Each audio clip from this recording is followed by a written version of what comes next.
people don't know what I have to go through sometimes just to get you to these episodes or whatever. But I'm sitting up here coming back and doing some trading, and lo and behold, I go through a situation where my battery all of a sudden just clunks out. It goes from it was only like 6% on there, honestly, but it goes from like 6% to like nothing.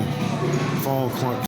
Not even able to finish up a particular trade I want to do tonight, and I want to tell you guys about. I wasn't even able to finish up on that, and lost like a couple $100 in monetization due to that situation. So I just got upset because I know it's these people in these agencies that have apps and stuff connected to these devices, and they're spying on you, and they call it phishing or whatever. And it's you're doing that and that's your job or whatever, but you're taking away from my battery life, you're taking away from my money. And I just feel I don't know how you guys feel about it, but I just feel when someone does that, it's they owe you in a way, because it's getting off of battery life, even though you're saying, well, we have registered trade deals with the device. This is a so-called cheaper Cricket phone or whatever, so they got these trade deals with them or whatever. So I understand all of that, but from a sovereignty perspective, I have trade deals with them too. So that's kind of where we kind of differ at. So, but what I want to do this evening is actually I want to be able to hip you guys into this little deal that we're doing. I guess you can call it a bet, really. It may turn into a deal if we win the bet or whatever. And it's been going on for a few days, and it's important that I tell you guys about it, because you guys are my viewers. So it's kind of as I'm betting views, I'm kind of betting my viewers' views. So it's you guys have a small portion in that, So share a little bit of it with you. So we're gonna. I'm betting this guy. He has it's actually a family member of mine, and distant family member, but family member of mine, and he wants to bet me some millions of dollars. I don't have that type of money in cash, of course, but I have a lot of units tied in with computers, which from my research goes into francs, and we study the currency unit of franc. It takes you into computer currency or digital currency, and a lot of your cryptocurrency comes from that.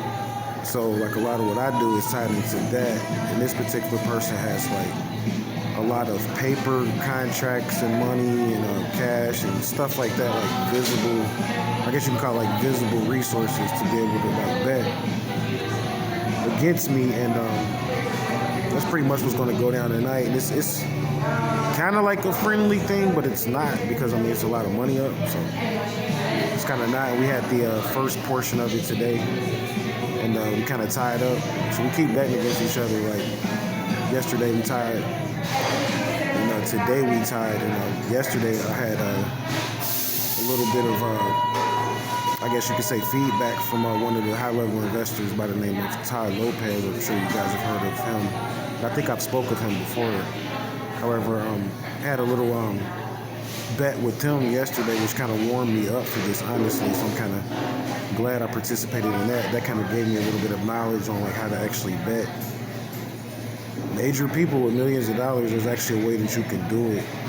You know what I'm saying? Because they usually have their money, whether they like it or not. You have a lot of money, it's usually tied up into a lot of different resources. So it's easy to bet those type of people if you know how to go at their resources or whatever. So it's kind of what I participate in and what I'm doing, for purposes of course, it's my business and survival, but I really don't like to use the term business and what I do, because that takes you into Secretary of State, takes you into a lot of paperwork with the state. You start talking like that. So I use the term sovereign because that's just strictly dealing with the uniform commercial codes that actually govern the United States itself as a whole, versus dealing with a whole bunch of individual states. And actually going on 9 years of that.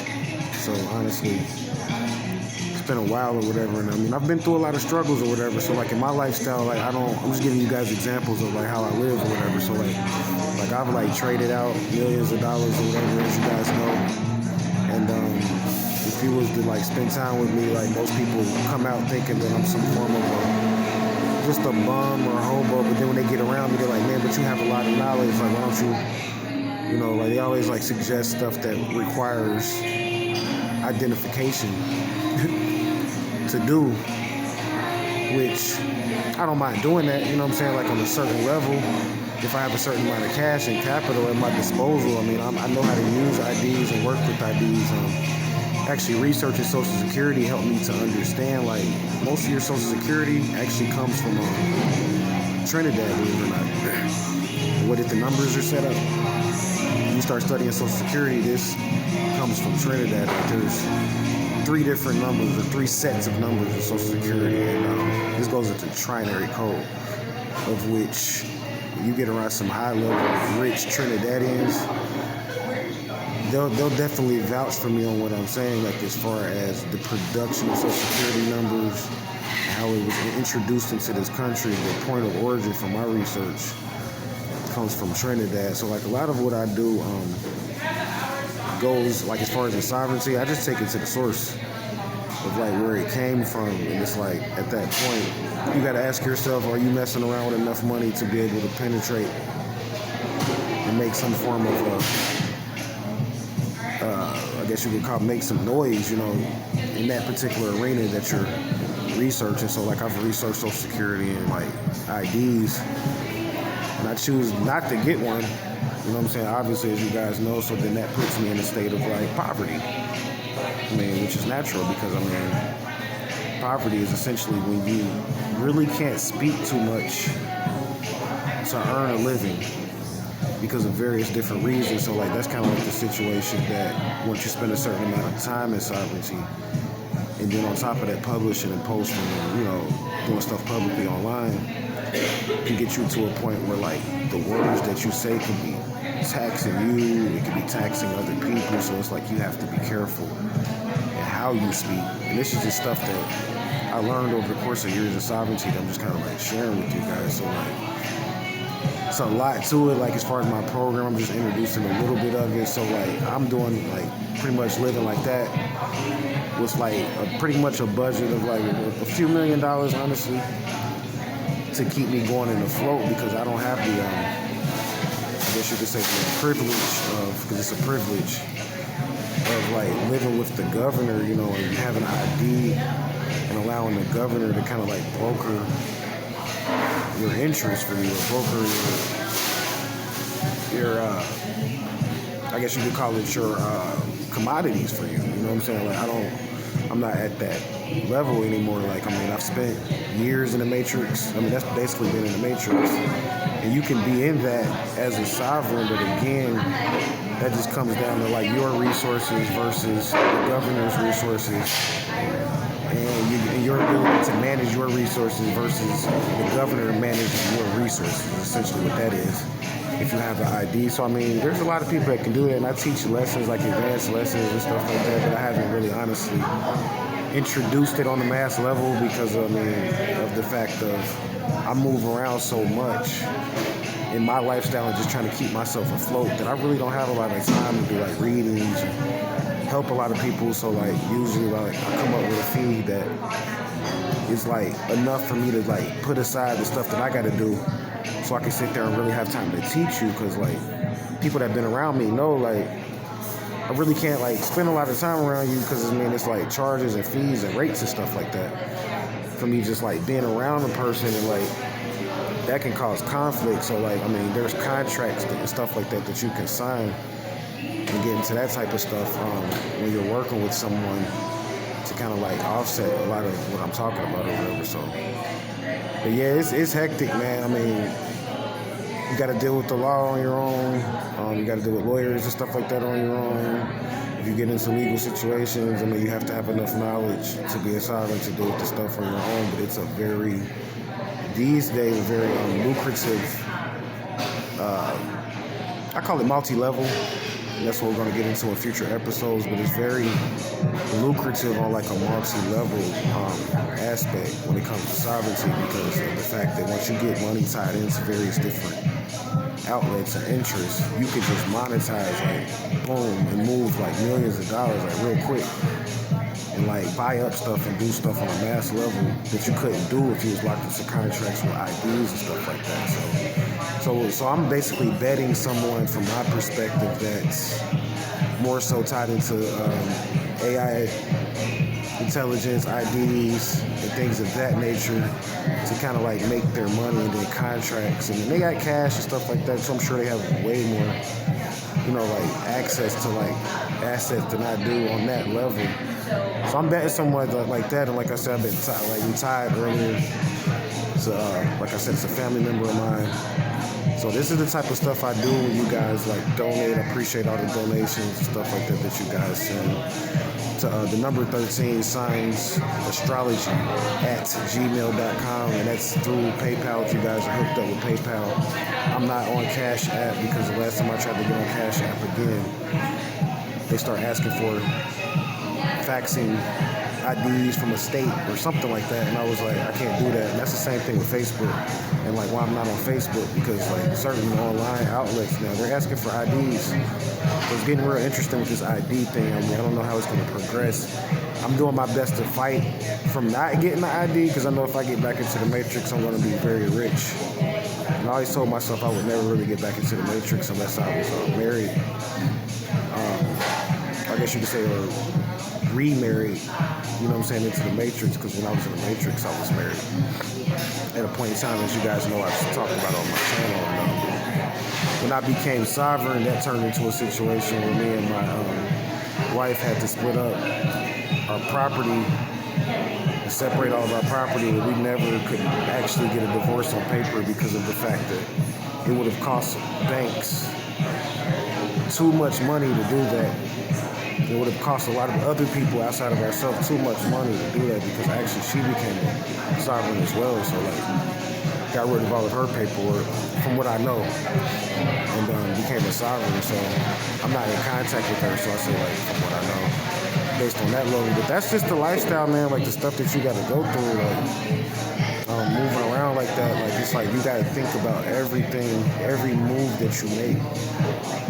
From even just from going from like town to town, if you like go from work or something, say you pass through like 6 towns, you take that type of stuff for granted. You do that every day. You go from one like 6 towns just to go back and forth from work, right? Or when you're in the sovereignty game, that's expensive. Very expensive. Like I'm talking like you may be spending hundreds of thousands of dollars every day, on the sovereign level. And people don't know this stuff. This is what the governors, judges, people that's tied into high-level government kind of get a chance to have fortunes of commodities, is what they call it, off of. So they get percentages off of all of these fees. And this is how government exists, essentially. And when you become a sovereign, you take back all of that, which is your right. But, of course, they declare war on you for like the first 4 or 5 years. So, I mean, you're going to be kind of broke and busted and disgusted if you're really, truly doing this. But eventually things get better. So like, I mean, I've secured property through this program. I've done a lot, man. Like with people, I've been in different relationships through this program. Had some really exciting times through this program, and I want to go further with it. So just dropping a little bit of knowledge on like what I do. Really just from the heart episode, nothing real light episode. What I do and what I experience on a day-to-day basis, just how hectic it is. So tonight we betting on, man, it's going to be $11 million up. Some of it's going to be through this channel. Other parts of it will be through my name credit that I've built up and generated over the years of trading and stuff like that. So like I said, I don't have a dollar to my name when I put up this type of stuff. Like it's all credit for me. So that's like with his, I guess you could say that's his attack on me, is like, you're really broke. Like you really have nothing. You're saying you have all this money and this and that, and you're putting it up and betting it. And it's like it's just credit, it's invisible money, but it's like he sees at the same time how I've actually won a lot of games and stuff like that through betting like this or whatever. I mean, my trading has helped the Cincinnati Bengals, the Edmonton Oilers, hockey, the Minnesota Wild, the Blackhawks out of Chicago. I mean, like, we've done a lot, like, on visible, like, paperwork, proof. We even got some of the videos you can check on the channel to prove, like, during those times when I was making those videos about those sports bets, we was actually really working with those particular teams and moving units through those teams. So, like, he sees that, so he's like, he knows I can actually produce money is what it is. He knows that this is real money. When I speak about monetization is what I pretty much live off of. So he knows that's real. You know that's real money, you know what I'm saying? But at the same time, he's like, but you ain't got nothing. Like, you can't buy nothing from the store with that. Like, I can go in the store and buy this for and that and that and that. Like, you can't really buy nothing. It's like, you can, but you can. It's like, it's updating as we go. But more and more people are starting to get hip to it. So, honestly, in the future, I see myself becoming very wealthy off of this. And I see myself definitely updating a lot of what I'm doing, my channel, my image, my appearance over time. But right now, we're going to be betting $11 million. Take it or let it alone. Believe it or not, I'll let you guys know. Namaste. Peace.